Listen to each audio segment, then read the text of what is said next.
Okay, this is game 3 of match 2 for the Modern Daily.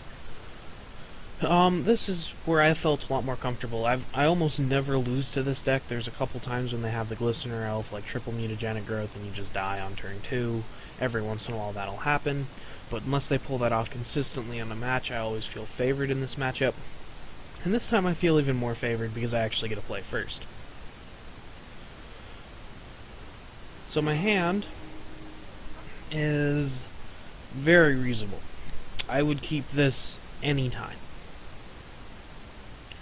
So I lead off on Island Thought Scour, because there's no reason to take the 2 damage unless you actually have to.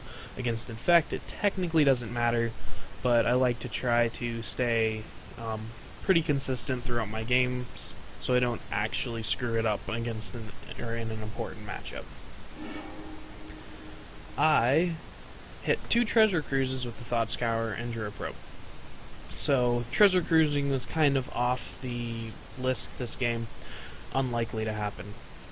But I have a Probe, which is nice, so I decided to see exactly what's going on immediately. I see a Hierarch and a Corruptor he can play on turn 2, and 2 Pump Spells. Nothing in this hand really worries me. Worst case, I'm dying on turn 3 after he activates an Ink Moth, but it's highly unlikely. I drew another fetch, which is nice.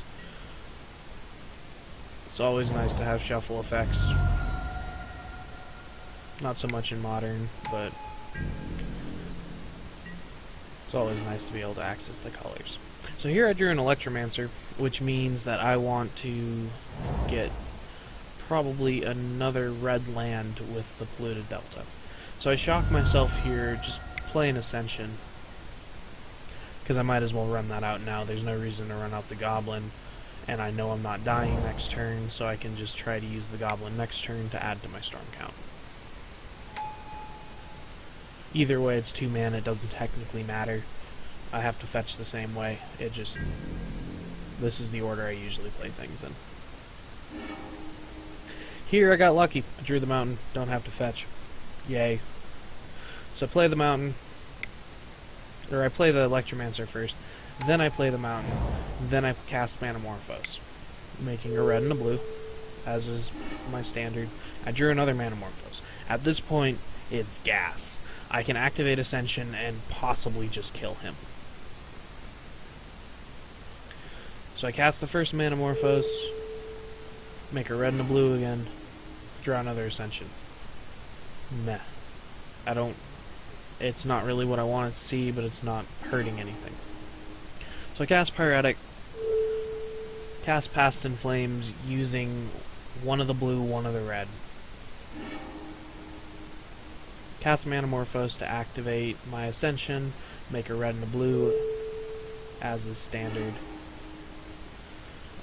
Here I cast Pyretic Ritual, just to make sure I have a bunch of red mana floating.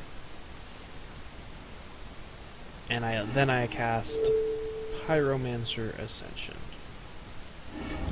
I probe, getting a trigger from both of my Ascensions, putting a counter on one, drawing 2 cards. Here I see what is basically death for me next turn. Because there's 2, 5, 8, and then some more, depending on if he draws a forest or not. Technically I can block, so I'm not fully dead, but worst case, he's going to draw mutagenic growth, activate his Nexus, give it +3 to make it 4, and like double mutagenic growth it. So I'm probably not dead next turn, but it's pretty close.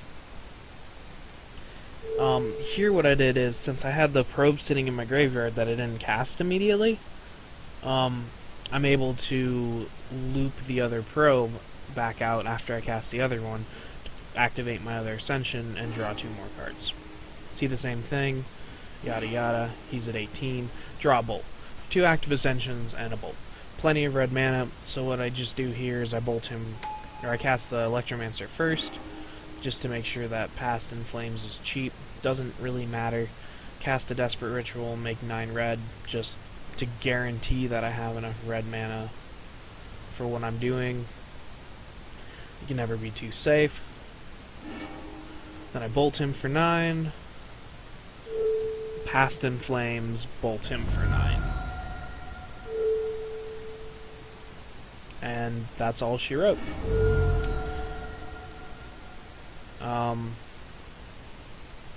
Yeah. So far I like it. Obviously Cruz had no impact in this match or match 2, and it had a negative impact match 1, but that was completely my fault, not being experienced with the Cruz list. So I will see you for match 3 against another combo deck.